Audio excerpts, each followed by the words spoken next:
Welcome to the Stop Over Drinking and Start Living podcast, where high-achieving, goal-oriented rebel women come to learn how to live a vibrant and fulfilling life without requiring alcohol to get through it. No labels, no judgments, no saying you'll never drink again. Just real proven methods to help you stop rebelling against yourself with alcohol so you can drink less and do more. I'm your host, Angela Mascenik. Let's dig in.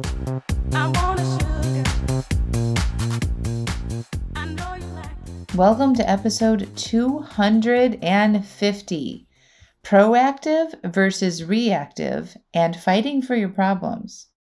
Hey, welcome to the podcast. So this week was a snippet of a class that I taught inside a free challenge that I do a couple times a year called Wine-Free Workweek Challenge. I focus on being proactive versus reactive and how to notice if you're fighting for your problems. I hope you enjoy.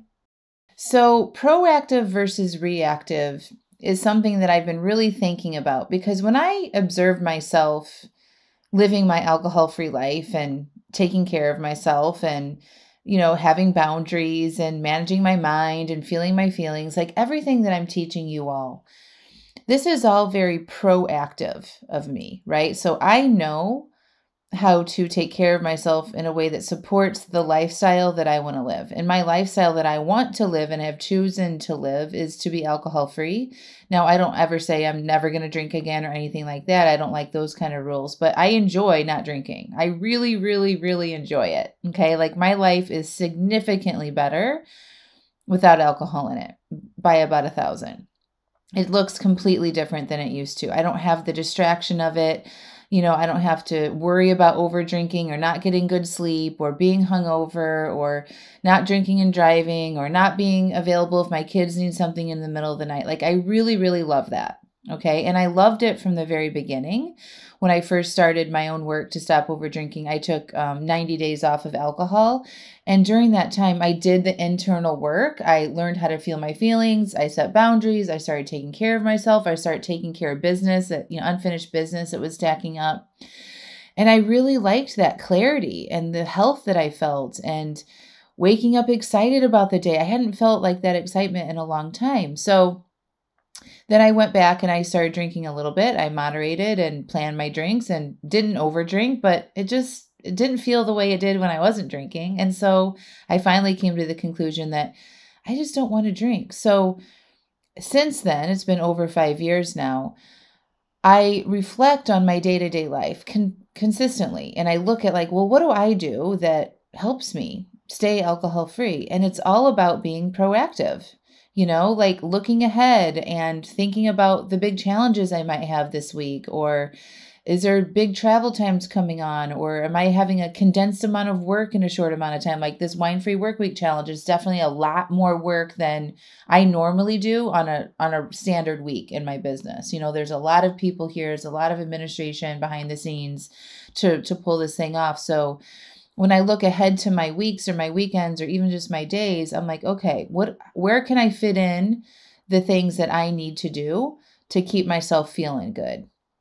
Okay, so I say no a lot to things, right? I generally don't go out during the week at all. I generally don't really go out at night much anymore at all. I just don't enjoy it because I wake up so early in the morning and I am very active physically and, I'm a very productive person. I've got 3 kids and things. So by 5, 6 o'clock at night, I'm just toast. So that's a whole nother thing. But when I think about being proactive and maintaining how I want to feel and be in my alcohol-free lifestyle, I definitely am a planner. Okay. So that's part of being proactive. And if I have something busy coming up or a lot of travel or something like this, it's like, okay, where am I going to fit in my workout? How am I going to get my sleep tonight? What's it going to be like at the end of the day? Am I going to be up for watching a movie with the kids at the end of the day? Or am I going to need to retreat to my bedroom? I get pretty specific on making sure that I fill my needs first. So even if something like Wine-Free Workweek is happening, I am looking at my schedule and putting it on my planner, like when am I going to get my workouts in? All of the rest of that kind of stuff that I do on a regular basis. What time am I going to wake up in the morning? When am I going to get my personal care and like my journaling and my planning and my assessments? I'm measuring out my water every day. I'm planning the food that I'm going to eat. I make sure that I have a well-stocked kitchen. So I mentioned the other day that I don't do a lot of cooking. So that means, do I order my pre-made food on Saturday so it's ready for Sunday? Like, I set myself up for success in a very proactive way. And that's such a different way that I used to operate. I used to be very reactive. So I would have my job and I had the kids and all the things that I have now, but I was in reaction to the events of the day and to my feelings. So I would just go to work and get the kids off to school or daycare or whatever they were doing, work all day, be stressed out, come home, and then I would be reactive in how I took care of myself. So it's like, what do I need at that time? I needed to shut off my mind because I was stressed out, overwhelmed, and full of anxiety. So I would look for things to make myself feel better, like alcohol and food and Netflix. And sometimes hiding in my room away from everybody. So this is just a totally different shift. Like, I kind of know myself so much now that I am proactive in how I want to deal with stressful times or more busy times versus letting myself get stressed out and overwhelmed and full of anxiety and then dealing with it. Are you all following along with me with that? So to be proactive is what we're teaching you here this week, right?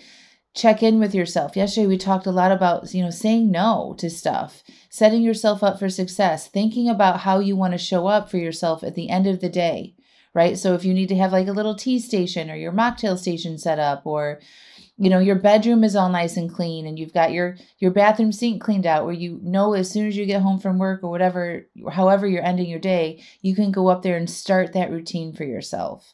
How are you mapping out time for yourself? Are you waking up a little bit early to get your workouts in, right? So we need to think about how we're going to care for our mental load and our stress and all of that ahead of time, instead of just letting the day take us and then being reactive in the end of the time. And when we let ourselves be reactive, we never are making good decisions, right? So when you're exhausted, when you're mentally done, you've had a full day of things, your mind isn't going to pick the best, healthiest thing for you to do, right? It's going to choose the easiest thing that it knows how to do, right? And that is to urge you to go grab a glass of wine or your cocktail or whatever it is. And so to circumvent that, we have to start thinking about proactive ways that we can take care of ourselves. So that's what I want to open up the conversation with you all today during today's challenges. That's kind of on the topic that we're today, is do one thing that you've been putting off, so that you can not be reactive to the stress of that thing that you haven't been doing and what that looks like. Okay. So I just mentioned a lot of the things that I can be proactive, right? Another thing, it's not just so much of planning and scheduling and waking up early. I want to be proactive in knowing that my mind is not going to be its best self at the end of the day in making decisions. So I set myself up for success by, how do I want to think at the end of the day? What feelings am I going to allow myself to be present with? What's my number one thing I can focus on at the end of the day? Do I just need to allow my desires to be present? Do I just need to pause and breathe? I'm being proactive about how I want to deal with those things, including how I want to think about stuff. Okay. So that's what I have to say about proactive versus reactive. And I'm here to answer any questions. How did you start? So really, like, what you need to do is not overthink this too hard, y'all. So how to start being proactive is what we're really doing right now. You've already been proactive on deciding ahead of time that you weren't going to drink for 4 days in a row. Okay. How did I figure out the tools? So the tools I kind of learned just as going through the process. Like, I really got to know myself well. And I started with allowing and processing my feelings and taking ownership of how I was feeling. So like before coaching, I call it BC is before coaching, and AC for after coaching. But BC, before coaching, I made everybody else in my life and external things responsible for how I felt. So I thought my job was stressful. My husband made me angry. The kids stressed me out, and all of that kind of stuff combined, I felt overwhelmed. And I thought it was because of those things in my life.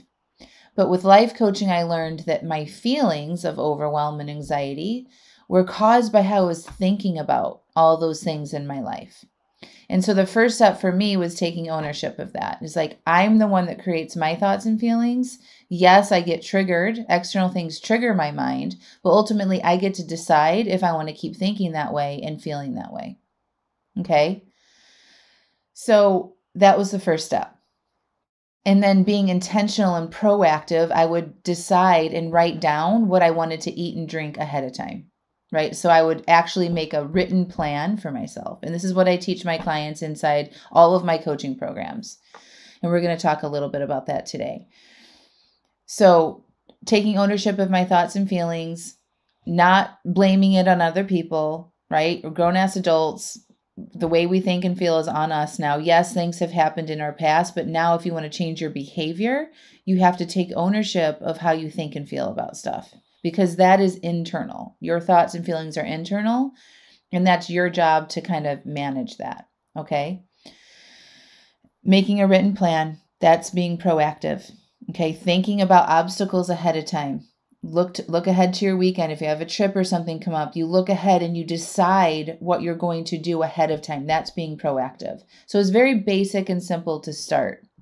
And then as I got through that process more and more, I was really aware of how I was feeling. So one perfect example, the very beginning when I was in that 90-day break, I was never a morning person ever. Like we had blackout shades installed in our bedroom because I swear I was like breathing fire over my entire family if somebody woke me up before my alarm went off, especially on the weekend because I was hungover because I was drinking so much. So I was never a morning person. So literally like birds chirping would drive me insane. So naturally, I started getting up really early in the morning because I wasn't drinking and I think my body was adjusting. So I was waking up like really early, like 4 or 5 a.m. Okay. And I just let myself get up and just kind of start my day. And I started walking early in the morning, like before the kids had to get on the school bus, like as the sun was coming up. And I was very observant of my surroundings. I started noticing the birds chirping and the lights flickering through the trees and the way the breeze felt on my skin. And I started like becoming more awake, right? I like the veil was being lifted around my senses. And I was like, wow, I'm like, this is pretty cool. Like this is really cool. Like I'm enjoying this. And so I would notice it and appreciate it. And so then I was talking about yesterday, how we like, you get these little hits of dopamine and pleasure. I started noticing that in the moment that I was with those little things like the birds chirping or the light coming in through the trees or the breeze and like, wow, that feels really good. And acknowledging that and breathing that in and just being with that. Okay. And then that motivated me to get to know myself even more and like try other things. And so when I would observe myself in social situations, I'm like, I don't really like this. I feel really anxious, blah, blah, blah. Like I started doing things that maybe I used to do and then tuning into myself and noticing, does this feel good for me anymore? Is this who I really am? Or is this not something that feels good for me? And I just kind of let that guide myself because I wasn't numbing or escaping any of my feelings. I was very much aware of what I enjoyed and what I didn't enjoy. So then that kind of mapped out the decisions that I would make in the future about social engagements or travel or family members I didn't want to be around or whatnot. And so I started saying no to things, a lot of things that I had probably felt obligated to say yes to or thought I'm the fun social one. I am outgoing and, like type A and, an extrovert. Turns out I'm not an extrovert. I'm an introvert and I need to be recharged and I need my quiet time and my peace time, right? So through that process, and this is going on now, a year in, 2 years in, I'm getting to know myself more and more and more. And now I live this life that includes all of those things that helped me, right? So I never got rid of my morning routine. I never got rid of the planning tools. I never got rid of the strategy to look ahead. I never got rid of having support. Like I've always had coaches and therapists and things like that to help me get unstuck as well. So I kept all of the things that were working for me and just kind of like added things, more things in, maybe got rid of some things, added more things in. Does that answer your question? So it's a process. It's an individual process. Your life and yourself are very unique, and you have to be willing to kind of explore. And it's fun to explore and find out who you are. I didn't know that I was a morning person. I was wrong about that about myself. It was so fun to find out things that I was wrong about. And so if you can keep an open mind to the journey of this and let yourself be wrong and stop fighting for your problems and start, getting excited about what you can explore and how you can tune into what's good for you and what's not good for you, you're not going to be led in the wrong direction because you always know what's good for you and what's not. Okay. Does that answer your question, Amy? So the basics, foundations is what I'm teaching you. Planning, being proactive, thinking ahead, deciding how you want to think and feel at the end of the day. Now, that doesn't mean that you won't have uncomfortable thoughts and feelings at the end of the day. It's just that you're more conscious, like, I want to feel more at peace. I want to accept the frustration that I'm having at the end of the day with my kids and making dinner, right? That's more empowering than just being like, oh, my kids, and right? Like, I can't control any of this, right? It's like, I want to feel frustrated instead of drink. I want to feel tired and exhausted instead of drink and escape that. See, that's the difference. The other thing I want to talk about is this idea of, I have a really good podcast called Fighting for Your Problems. Steph, can you put that in the chat? And we'll also add this to the replay. But a lot of times what I see, and I'm not calling anybody out specifically here, is that you are convinced that your issue and your circumstances in your life and your drinking is very unique and you're a lost cause.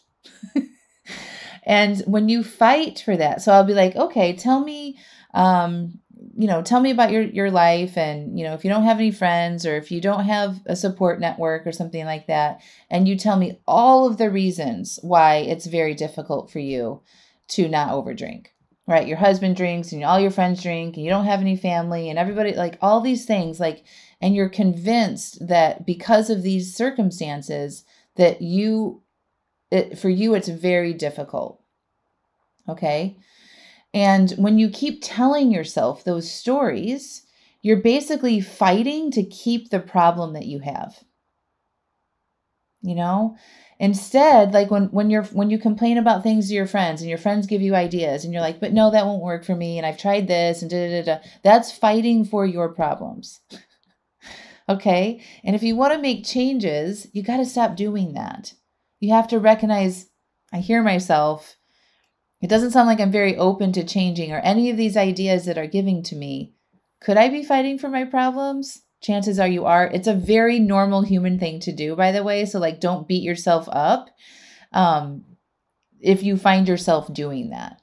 Okay. It's normal. And I for sure do it. And I recognize myself doing it and I get called out on it. And then I'm like, oh, all right. Right. So I want to make sure that if you feel like you're very resistant to some of the ideas maybe that I'm teaching you here, or trying new things, or being open to seeing things differently, and you're just like, but my situation is different. I work midnights, or I've got a sick kid or ailing parents, or some other thing in your life that makes it especially difficult.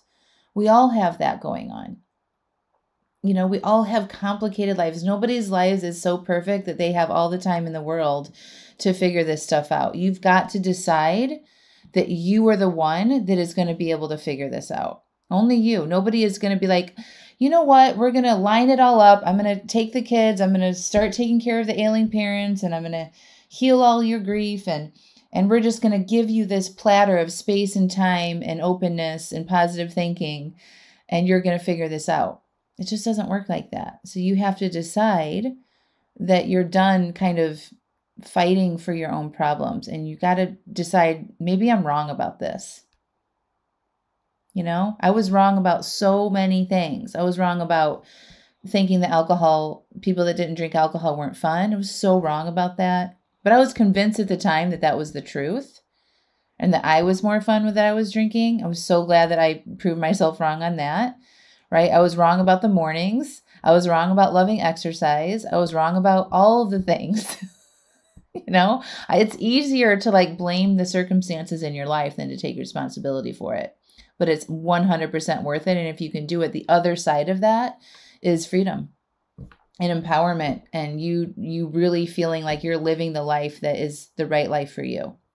Hey, I hope you have a beautiful rest of your week, and I'll talk to you soon. Bye for now. I want you to check out AngelaMascenik.com/AliveAF. You know what it's like to have a desire to cut back on your drinking, right? You start to read books, listen to podcasts, try things, but you might not be able to yet put all the pieces and suggestions together in a way that actually makes sense and works for you. You might struggle with beating yourself up after an overdrink. You might get frustrated with yourself when you take 2 steps forward and then another 2 steps back, and get overwhelmed with what's right and wrong about your relationship with alcohol. Your friends tell you that you should be able to have just 1 drink, and it isn't a big deal. You might be white-knuckling through urges and resisting instead of peacefully processing them. And you might struggle with your identity as someone who has enjoyed having a lot of wine or alcohol in your life. It's around you all of the time. It's what you do and who you are. Well, after 5 years of successfully coaching hundreds of women through these struggles, I have created the Alive AF membership, where women like you can learn the basics on what it takes to cut back and reach your goals with alcohol, whether it is to just drink less or totally quit. And when you join, you will get the exact framework I used to change my own relationship with alcohol and still use today, that has led me to be alcohol-free for over 5 years. You're going to get access to my resources, videos, and worksheets that have been proven to change and reduce how much you drink. Every day you can ask questions, share your obstacles, and get coaching and direct support on the challenges you will face with love and no judgment. Also, you will get immediate access to workshops like uncovering your alcohol identity and changing it, how to say no to things that don't support your new identity or life or goals, aka boundaries. A workshop called Creating Emotional Agency, and another one, How to Manage Your Mind to Succeed at Your Goals, and more. Every month we have a brand new workshop. These workshops are filled with step-by-step prompts and instruction to help you create the exact relationship with alcohol that is best for you. My mission and vision for Alive AF is to be a hub of support and resources for women to come and learn how to do what is best for them and becoming more alive in the process. When you join, you're going to learn how to take care of yourself better, how to feel good and become more alive and go after the life that you really want. I want this membership to be affordable and an easy solution where you can get all the help you need in one simple place whenever you need it. So, no need to go read another book, find a new podcast, attend a free webinar, or go down the path of piecemealing it all together. Join Alive AF and have it all there in one place for you anytime you need it. So, go to AngelaMascenik.com/AliveAF, and enrollment is open right now. See you inside.